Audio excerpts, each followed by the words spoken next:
Good morning, culés. It is time to wake up and Barça live Barcelona news coming at you from right here on the Undefeated channel. In today's episode, we'll be doing a match overview, some analysis around Barcelona's 1-0 win over Getafe. We'll be talking about the good, the bad, the Barça in a full match overview. Plus, we'll be talking about January transfer rumors, anything else that comes up in terms of Barcelona news while we have a little bit of caffeine, have some good conversation with each other, and start our day in a positive way. That's what we do here on the channel. We support the badge. We support each other. If you want to be part of the conversation while we go over the news today, subscribe to the channel so you can chat with your fellow culés. And with that out of the way, let's go ahead and kick things off the right way, my friends. Ladies and gentlemen, you are now tuning in to the Undefeated Mustache John.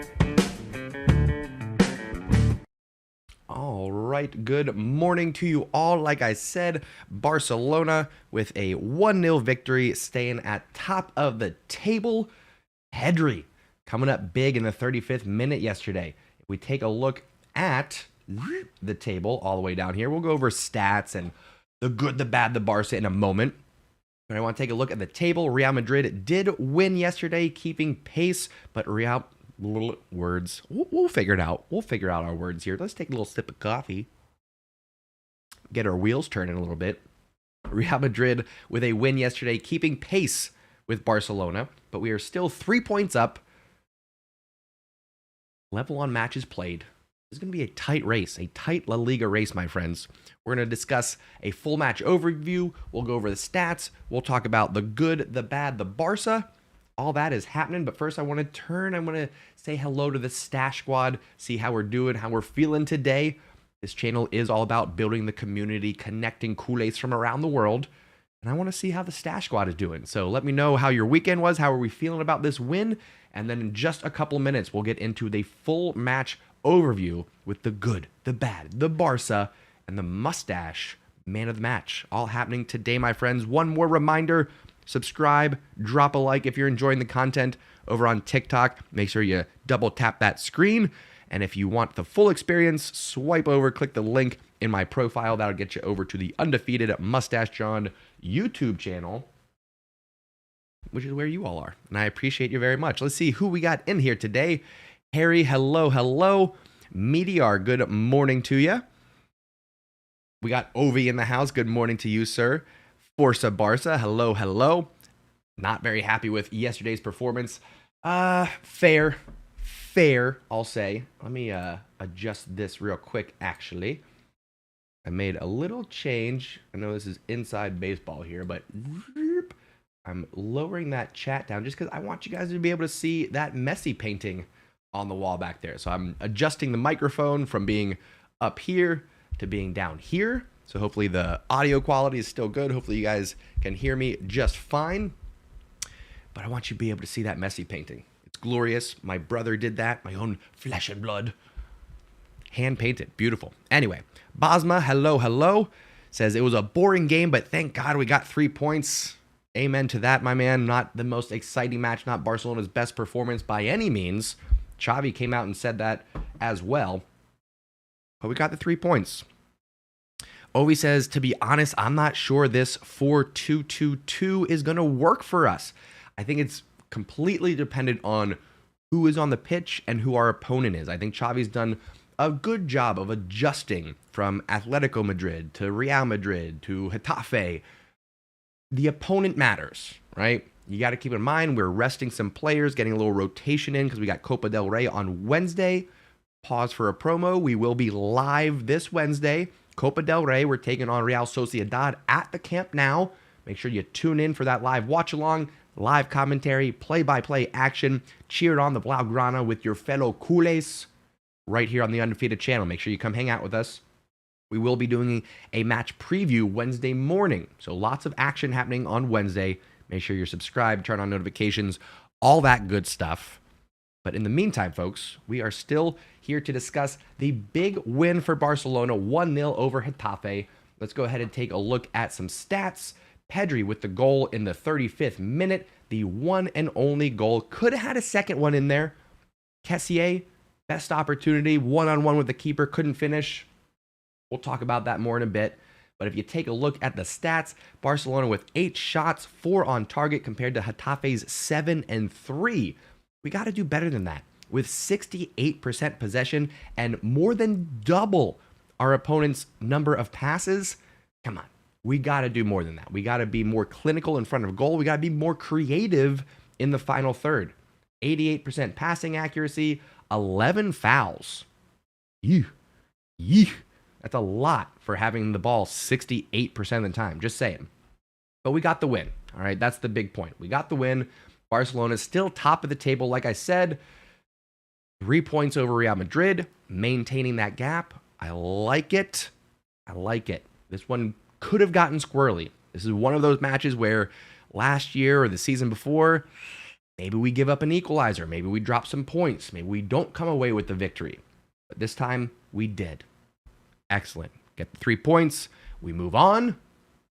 And right now, we move on to discussing the good, the bad, and the Barça from Barcelona's 1-0 win over Getafe. So let's begin by discussing what was good about this match. First of all, we got the win. Okay, it wasn't the prettiest match, wasn't the most exciting match, but we got 3 points and we move on to the next. All right, like I said, I think Xavi had one eye on Copa del Rey for this match. A little bit of rotation, hesitancy to play Frankie de Jong and Araujo, which are, you can't overlook that, okay? A lot of people were complaining about Xavi's substitutions and what is he doing with the this and the that. Copa del Rey rotations, resting Frankie and Araujo, Lewandowski and Ferran Torres suspended. You got to factor all that in, okay? So I'm going to say it was good that Xavi was able to figure out a way to get us 3 points without having all the cards in the deck, without having everything lined up and have an ideal situation. Had some injuries. We got a midweek match. All these things factored in. So good that Xavi figured it out. All right. Early on, making adjustments, swapping Rafinha and Dembele, making halftime substitutions. Much better than what we've seen from some previous coaches who stick to their tactics, stick to their lineup until the 80th minute when it's too late. Okay. So I'm glad to see that Xavi's making those changes. All right.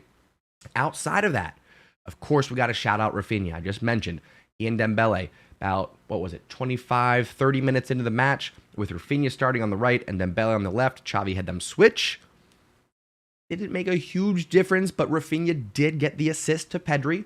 So what's good for Rafinha is that even though he's not having the breakout year that we wanted, Even though he's not showing all of his potential, he's still showing up in these matches when we really need them. Rafinha is still getting goals, getting assists. So let's be patient with Rafinha. And let's keep in mind, he is a huge bargaining chip for Dembele, who has 1 year left in his contract after this. All right. It's another story. We talk about it a lot on here. I digress.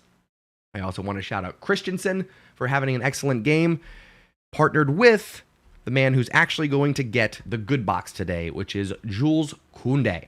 Playing at center back, this man was unbeatable. Every cross that came into the box defensively seemed like it was cleared out by Jules Koundé.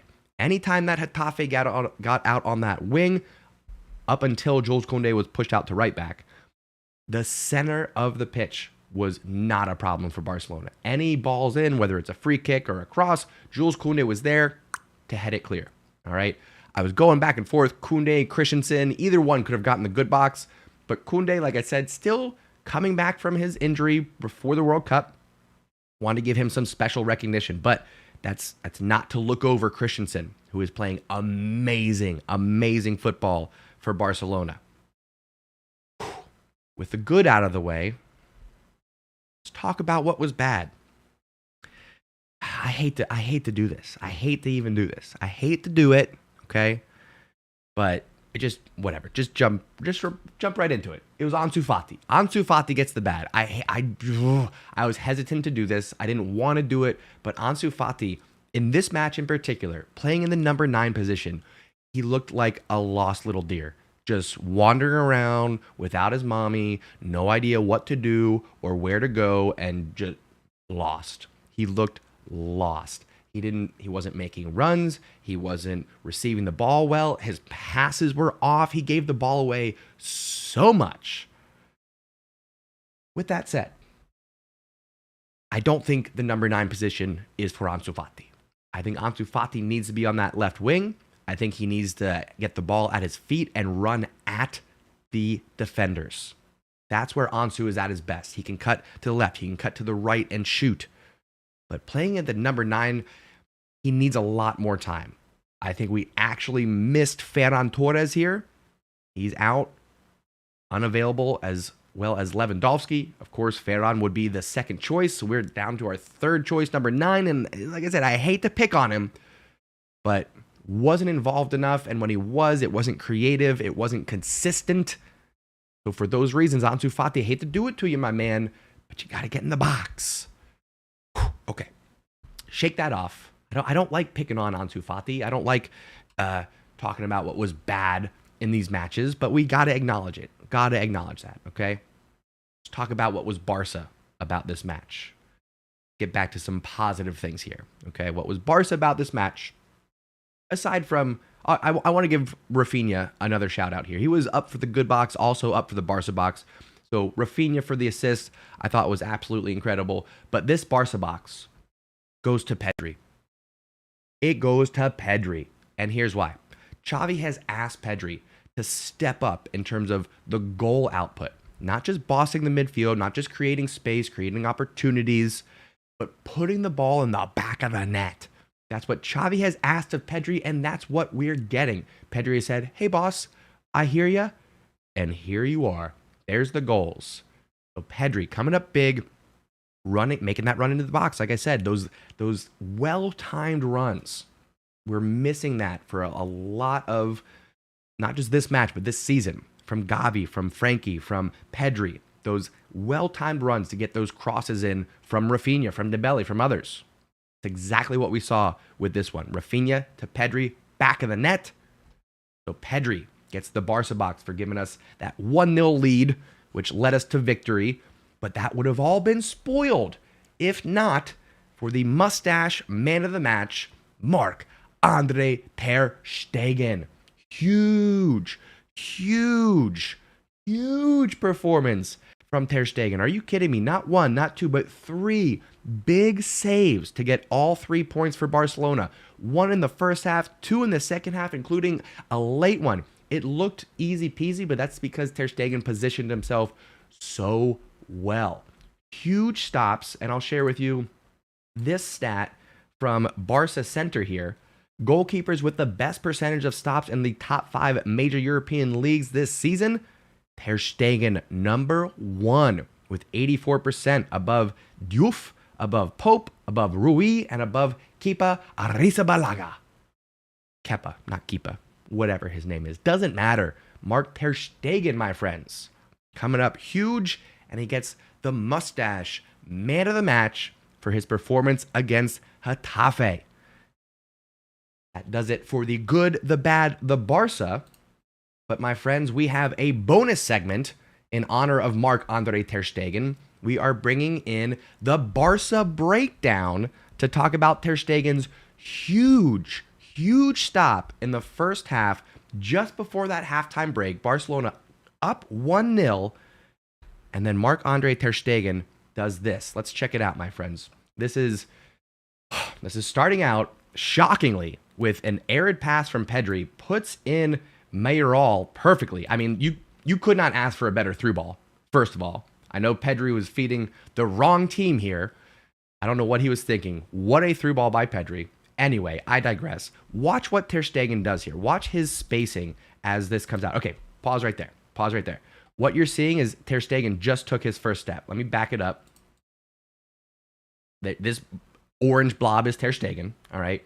You can see Mayoral clean in. There's no defenders within 10 yards of it. But what we're going to see is Ter Stegen patiently wait, okay?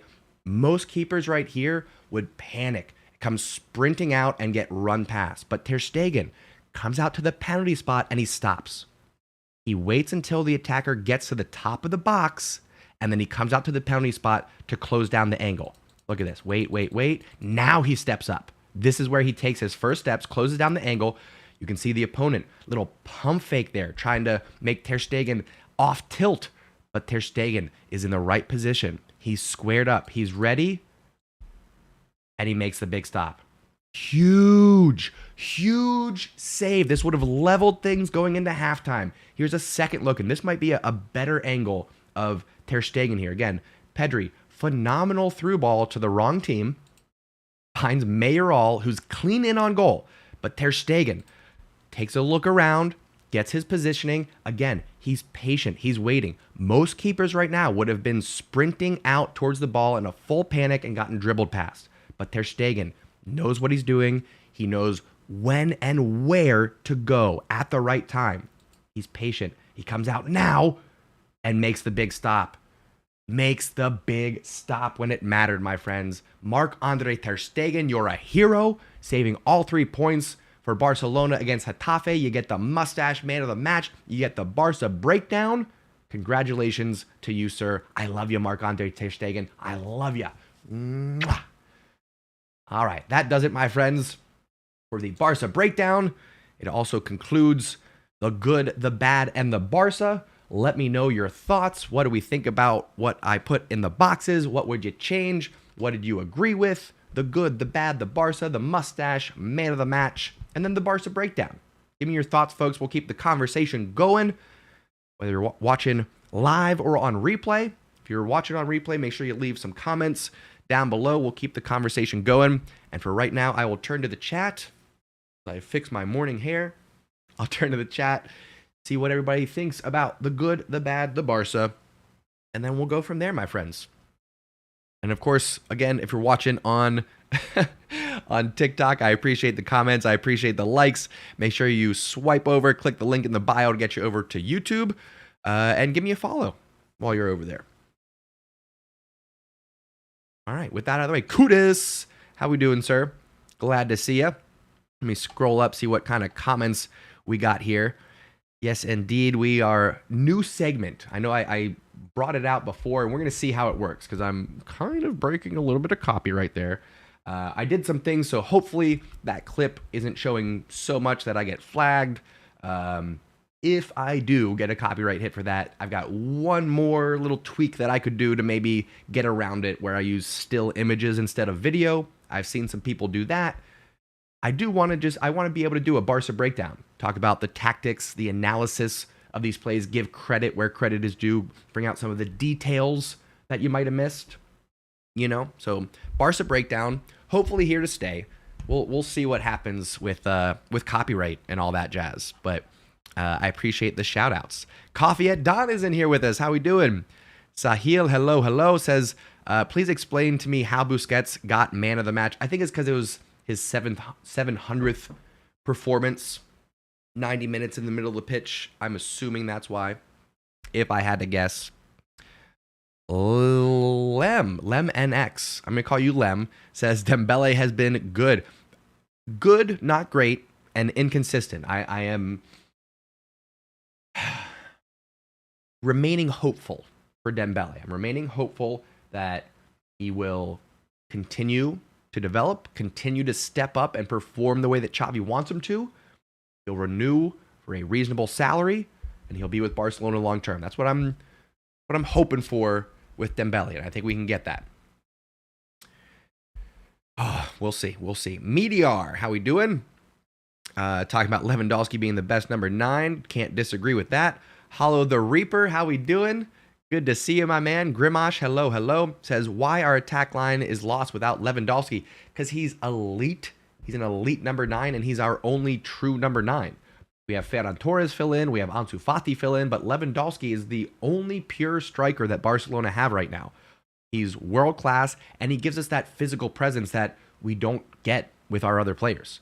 You look at Ansu Fati and Ferran Torres just physically compared to Lewandowski. That's why we look a little bit off tilt without Lewandowski in the center of the pitch there. Using him as an outlet with his back to goal to begin the counterattacks. That's another reason. There's multiple reasons why Barcelona don't look as good without Lewandowski. Excuse me. Yep. Sahil says, John, would you take Paredes or Parejo for a short-term solution? I guess I said this a little bit on the last episode. Parejo for me is just a poor man's Busquets. He's a couple years younger and a couple of skill points lesser. So I don't know what the benefit is unless we just can't get Busi to come back. If we're going to replace Busquets, let's replace it with somebody young that has some mobility. I don't want to bring in another slower midfielder. You know what I'm saying? Anyway. Yeah, Kuda says no short-term fixes. I'm on board with that. We've got the dream teams that we're building around for the future, the long-term game. Why bring in somebody for a year or two? It doesn't make much sense at all. Coffee says, do we need a Memphis replacement? Not really. We need a striker because that allows Ferran Torres and Ansu to stay out on the wing. That's really what we need. We need a striker. We need a right back. Kuda's bringing up a very good point there that short-term fixes cause economic problems. We've seen that. We've definitely seen that with Barca. Khan says, hey, bro, coming here after a while. How are you doing? I am doing well. Good to have you back. Good to see you again. One more reminder, folks, if you're enjoying the content, if you're appreciating the good, the bad, the Barca breakdowns, make sure you show me some love. Drop a like, share it with your friends. Make sure you subscribe. Double tap the screen on TikTok. Get those hearts scrolling up there. I appreciate it very much. I do. Everyone's starting their day with me, going over some Barcelona news. Wonderful. Happy to have you all in here. Harry says, I did say in the summer we should have signed Luke de Jong. Laporta and Xavi didn't listen. I would have loved to extend Luke de Goat. Part of me is happy that he got to ride off into the sunset and be a club legend. Because let's be real, that probably would have gotten ruined if he stuck around this year. But it's a good thought. Grimash says, we should all be glad Laporta took over or we might have ended up like Juventus. 15 points. Yeah, minus the 15 points. Embarrassing for Juventus. And this is, about 15 years after being relegated from Serie A for match fixing. And now this, as they say. Sad for Juventus, but yes, you are right. Good thing that Barcelona avoided that. Schlifty, how we doing, sir? Ovi says, actually, no one can replace Busi. There isn't a single defensive mid out there. Rodri is the closest player in that role, but that's an expensive option. I agree. I think we stick with our core, Frankie, Pedri, Gavi. I think if Kessié stays, if Nico comes back, if Pablo Torre steps up, maybe we bring in somebody, but you know what? I I don't think looking for a like for like Boosie replacement is the answer. You know what we could do? You know what we could do, folks? Is we could look at any of the U.S. men's national team midfielders. I'm talking Tyler Adams, I'm talking Wesson McKennie, and I'm talking Yunus Musa. Okay, Yunus Musa, 20 years old, been playing center mid / right mid for Valencia, having a breakout year, including the World Cup. So Yunus Musa stepping up, maybe overtaking Wesson McKennie as my preferred American midfielder at Barcelona, followed not too far behind by Tyler Adams. Tyler Adams would give us that Mascherano-esque presence in the midfield. Short, stout, dogged. He's not going to play the beautiful passes. He's not going to be the pivot that Busquets would be. He'd come in 75th minute later and dominate that midfield, okay? Now listen, that's fantasy. I don't actually want that for Tyler Adams. Tyler Adams needs to stay in the Premier League and start every match. That's what he deserves. But Yunus Musa, I would love for him to come over to Barcelona. And of course, Wesson McKennie. I'll get back on that train. Wesson McKennie, Yunus Musa, I think would fit right in. I really do. So anyway, I digress. I digress. Laura says the U.S. men's national team boys stepped up in the World Cup. Absolutely. Agreed. Lemick saying we need to bring in an Ajax midfielder. Harry says, I said Tonali would have been good CDM if we signed him from Brescia before he signed for Milan. Hard to get those Italians out of Italy, though. Very tough to do. See a comment here from Above Average says, as a Madrista, congrats to Xavi for your first trophy. Well, thank you very much. I appreciate it. How tall am I? I am 6 feet tall. Glad to see we're focused on the right things here. 6 feet tall. Theophilus, how we doing, sir? Says, teams like those I listed above are the ones Barca always find difficult beating with high margins. Check the records. Dropping some stats on us. I do appreciate that. Appreciate that very much, good sir. All right, we've talked the good, the bad, the Barca. We've gone over the Barca breakdown. One more little piece of news here, folks.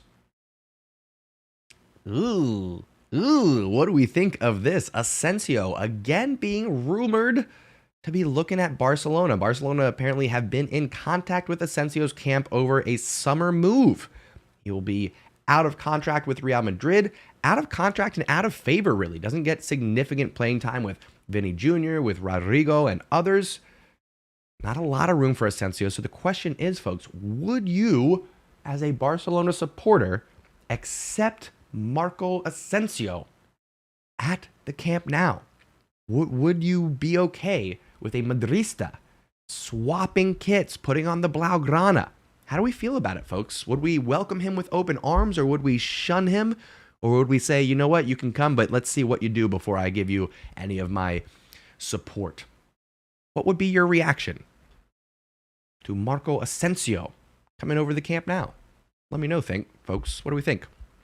Schlifty says no right away. Harry says Asensio for me would be all right. Not perfect, but not too bad. Ovi says no more wingers. He will just warm the bench. It's a fair point. I don't know if he gives us anything different than a Ferran Torres. But if we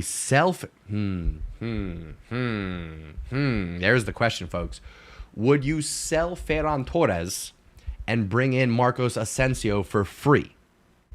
What do you think about that deal? If Barcelona sell Ferran Torres in the summer and replace him with Asensio for free, so we just get a free 40, 50 million for Ferran Torres, would you take that deal?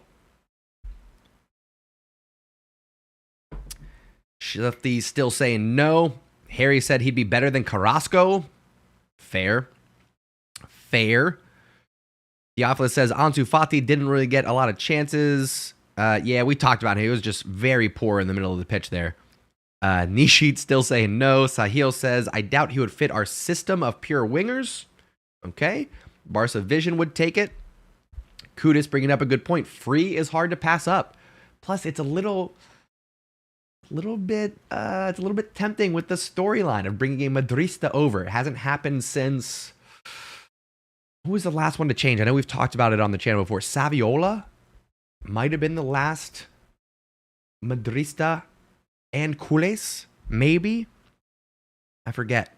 Maxime said Ferran is a disaster. He hasn't been great this season. Hasn't been great. He's very sneaky in terms of showing up on the stats, though. I think he's still third top goal scorer for Barcelona. I think. Pretty sure. Anyway, I digress. So, it's possible, folks. It's very possible. Let me go ahead and bring up Barcelona's next match, which is going to be Copa del Rey.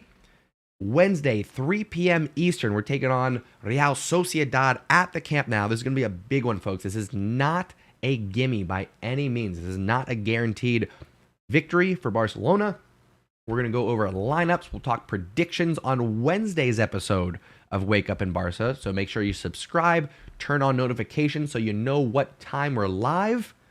We'll be doing Wake Up in Barca plus the live watch along for Copa del Rey happening on Wednesday. I really appreciate everyone coming and spending time with me while we talked about the good, the bad, the Barca, giving out the mustache man of the match, doing the Barca breakdown. Appreciate everyone driving the conversation here. Kudus asking, is Ferran already hitting his ceiling? Maybe. That's what you never know with these young players, how much potential they actually have. A lot of it is the manager, the system, the players around them, their own mentality. It all factors in. So I'm not giving up on Ferran. But if somebody made a good offer in the summer, that's all I'm saying. So we'll see. We'll keep the conversation going, folks. Again, if you're watching on replay, make sure you give me your thoughts in the comments. I see those. I appreciate everyone sharing their thoughts. If you are watching replay or live, make sure you drop a like. Make sure you double tap that screen on TikTok. I appreciate you coming and spending some time with me, starting your morning the right way. High fives and hugs to whoever wants them. Lots of positivity. Let's go out there and have positive interactions. And I'll catch you next time right here on the Undefeated channel. Wednesday morning, Wake Up in Barca. Live watch along for Copa del Rey. I will see you then. Thank you so much for tuning in and taking a ride.